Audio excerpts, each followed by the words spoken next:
interest actually started when I was in medical school in India. Every single day, I would see children dying in front of my eyes. And he said, what is causing all this diarrhea? At that time, we really didn't know. And it took another 20 years before we actually knew about rotavirus. It took another 20 years or more before we had a vaccine. So once the vaccine became available, I felt compelled to make sure that all children receive the vaccine, and talking about this great vaccine. And the question in the meeting, about how are we going to get these vaccines into people? Distribution is only one phase. It's not done until it gets into the mouth of the child. There can be barriers all along that path.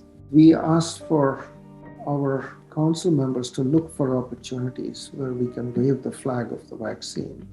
For one, a core of the project, as we've talked about, and of the council has been on driving and establishing scientific consensus on key topics that have remained as questions for ROTA, to develop what ended up being a meeting report publication, but a lot of other messaging and information that came out to talk about the body of evidence, the clear direction that benefits far outweigh risks, the white paper and the brief series that has come since. So the idea is really to be sort of a comprehensive resource and toolkit to support decision makers, program officials, advocates, partners, to kind of try to bridge this gap between that scientific evidence and the utility of that to move programs and policies forward.